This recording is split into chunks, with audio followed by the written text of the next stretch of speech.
Yeah. Welcome back, everybody. We are doing another episode of Indie Reads Aloud. I love this program because we have such a wide variety of authors and their work, and I get to share it all with you. And as I've said to everyone before, I am nothing if not a 6-year-old waiting for people to read aloud to me. So, welcome into my little imagination and my little playground. Today, we're going to hear from a new to me author. Koko Escoto is here with us today, all the way from Georgia. Welcome, Koko. Mhm. I'm so glad you're here. Oh, hi guys. I'm happy to be here. Oh, we're gonna have fun today, not to worry. Um, so you are a Mexican-American lesbian self-published author, poet, and illustrator based in Metro Atlanta who graduated from the University of Minnesota with a Bachelor in Arts in Psychology. I love it when people put their bios on their website because I get to learn all about everybody. Yeah. Mhm. Um, so you were born and raised in Minnesota and currently live in Georgia. That's got to be a real climate changer. Oh yeah, it's one of the reasons why I left. It was basically what happened is that there was a winter we had in Minnesota where you could freeze a finger off in 15 minutes, and I was like, all right, I'm out of here. So I left in 20 and haven't gone back since. No, I understand completely. Living in Michigan, we have Oh. some really interesting winters as well with all the lake effect snow. Mhm. Um, my problem is everybody I love lives here, so I can't leave. Oh, that'll do it for sure. So, tell us a little bit about your writing journey. How did you first get started? And what made you decide poetry instead of fiction or memoir? All right. So I've always been journaling and writing poetry since I was maybe middle school. I can't really pinpoint exactly when it all started, but I've always been definitely a creative. Um, but I know that like I started off maybe writing fiction stories. And then I think I connected more with poetry as I got older and dealt with like mental health. And when I was in therapy, it was like one of the best ways for me to communicate with my Mm, therapist, reading my poetry because it's very like it's a vulnerable and personal thing for me most of the time. yeah, I Hmm. think it is for everybody. Hmm. Poetry, like song lyrics, I think are very Right, personal and very soul searching kinds of tools. right. So yeah, it's a really cool journey. Before we go any further, I want to remind people that those of you who have little ears tuning into the program, we have a listener advisory today. There might be some strong language and some mature situations because this book is about abuse and healing through that process. So you might want to preview this program before you let the little people in your life listen. Um, so tell me, is your book a progression of poetry like a healing process, or did you simply find notable moments that you picked out to put on the page? All right. So my book's actually split into two, the love and the heartache. So the love is kind of it's going to be like there's a few poems from when I met this person that I had to go through the situation with. Um, so it starts off with like a poem from there, which is what I'm going to read today. But and then I also has other love poems in there that are kind of like when I got into the dating world. That was a whole game Mhm. changer. Relationship with this woman for 7 years, so it was a shocker to go back into the dating world. And so I have some poetry in there and like feelings, and then it's split into the heartache, and that's when it starts to you see a progression. You see like before I left, Mhm. and then I was leaving, and then when I left, and 2 years from after I left. So it definitely shows a once you get to the heartache. I have a disclaimer about like um, not disclaimer. What do I call it? Yes, I think that's what it's called. Kind of like a trigger warning. There we go. Sorry about that. Okay. Okay. Trigger about it's going to display some like mature situations, Sure. around abuse and everything like that. Okay. And to take self-care. If you're reading this, you may feel certain feelings, and to kind of just recognize it. And I put the hotline on there too, for people who may need it. Awesome. That's fantastic. It's good that you included that. I think Yeah. that's important.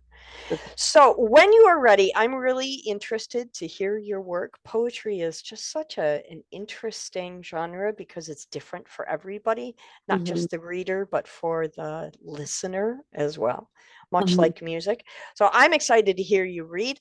When you are ready, please take the microphone and read aloud. Okay. All right.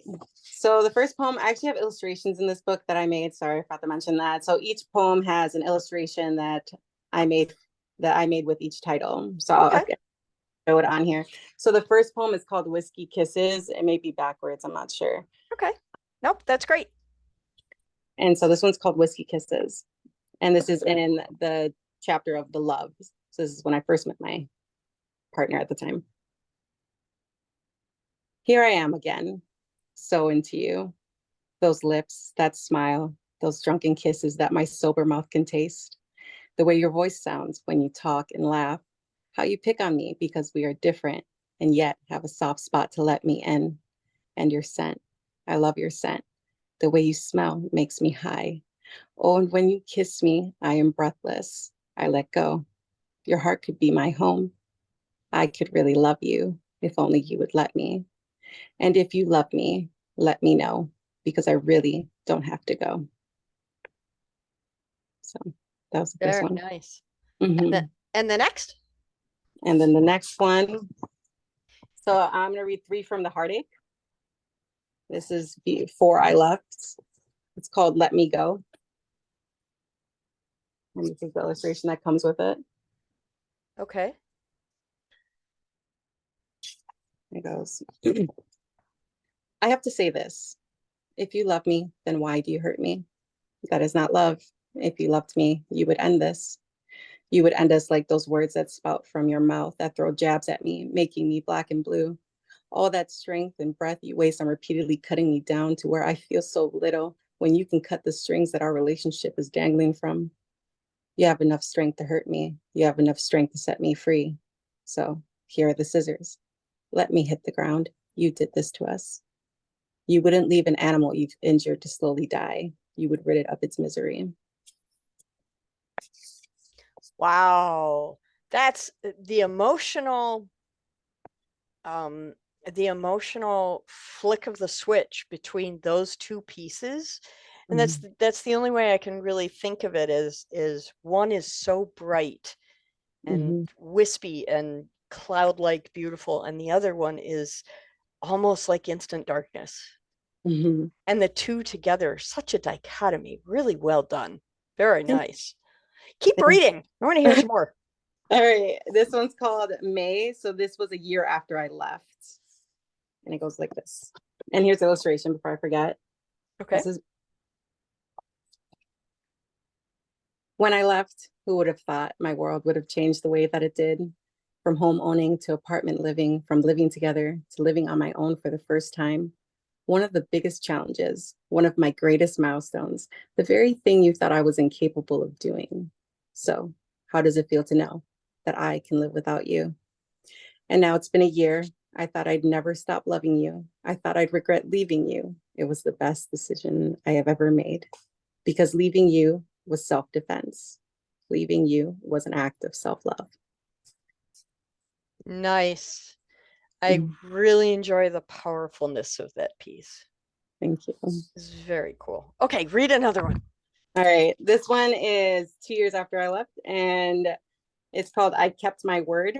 So I don't, well, I guess if you want me to explain some things, but I'll just read it. Anyway, so here's Just read it and then we'll talk about yeah, it after. here's I Kept My Word. I remember when you said, please don't ever leave me. I held you close and I promised that the only way I would leave you was only if you left me. Fast forward 7 years, and it's a memory of you filling me up with loving words, proclaiming that I am the love of your life, that this time you will try to change. But in the end, I had to protect myself. I built a wall that not even I could take down, hoping it would hurt less when I left. And for almost 2 years, the guilt I had carried to leave a person I promised to love forever consumed me until I finally realized that each time you called me names, screamed in my face, watched me cry, and said I deserved it, you had already left me. Wow. Okay, what did you want to say about that piece? I'm curious Uh, now where your brain was. oh, sorry. No, I was gonna kind of like it was more of like because when you're healing from trauma, it's very like nonlinear. And like this was 2 years after I left when I wrote this, and it was like I dealt for so long like that guilt of leaving someone, you know, like I promised to love this person forever and I left, but like I Sure. had, you know, and for the better of me, like this wasn't good for me. And I guess I kept my word was kind of just like, I don't know, I guess like showing that like healing is reflecting on your healing journey is just it's a constant thing that's going to happen. Yeah, absolutely. I think there's a constant comparison as well between promises, guilt, and grief. Those three things kind of like in a triad. Mm-hmm. And I think that really comes out well in your work. Thank you. So when you were looking at these four pieces to read tonight, why did you select these Okay. rather than different pieces in the book? Because I wanted to show how in love I was with the first one, Mm-hmm. and to show for the next one, which is Let Me Go, how harmful that relationship was to me. So I wanted to kind of show like the intensity of how it started, how it was in the middle, and then basically after me leaving, and just kind of like how I started to reflect and started to come to terms with certain things, like, you know, realizing that I shouldn't be guilty for leaving, you know. Absolutely. Yeah. Yeah. Okay. I'm going to ask you to do something I know we didn't plan. Well, Okay. just because I want to hear the end of the story, will you read me the last piece in the book? Okay. I will. It's called 1218. There is some swearing in this one, just letting you guys know. There's Okay. a quote. 1218, here's the illustration. I can give some background on it if you want me to afterwards. It's called 1218. One by one, each photograph held a memory I could never erase. Each photograph had emotions that only I could taste. The kitchen where I baked cookies, donuts, and her favorite sticky buns. I can still smell the sweetness engulfing the summer air and the freedom I felt in loving her. The hallway to the bedroom, laundry basket to the floor. I can still hear her in the bedroom, name calling her favorite, selfish bitch from across the hall, a lingering pulling of my heart when I couldn't breathe. Not only the memory of her, but the haunting of our love in the lime green painted summer daffodil yellow house. That's where it is. Wow. This now I'm really intrigued to go buy your book, and I hope everybody else is too, because I'm really curious now to read the pieces that knit this story together so that I can understand the ending better. Yes. Now I'm super curious, and now I have to add you to my TBR. Well, I So, appreciate. so let me ask you something about your process. You're writing in free verse. Yes. What made you choose free verse as opposed to something more traditional and rhyming? Right. Let's see. I think when I was like in middle school or high school, I did experiment with more rhyming. Mm-hmm. I got older, it just turned into free verse. I guess I never really, it just happened almost, you know, it just literally happened. And it's just, I honestly don't really have a good question for you. It's just, I guess, a type of poetry that I'm so used to and that I Mm-hmm. know. So I don't really have much of And an it, explanation. well, it's interesting because it's very clear to me that all of these pieces that you've written are extremely organic, Mhm. absolutely come out of an internal experience rather than an external observation. And I think that's really cool about your work. There requires a certain vulnerability and courage. I mean, I believe anyway that all words are sacred, whether they're religious or not. And if you have the courage to put them on the page, I should treat them as sacred. Mhm. But listening to poetry that has such a personal element to it just makes the words, I think, even more courageous. So thank you very much for sharing a bit of yourself with us. I appreciate that. I appreciate you letting me share a piece of myself. I love it. I don't hear enough from poets. If anybody out there is a poet that would like to read on the program, I invite you to come on in and do that.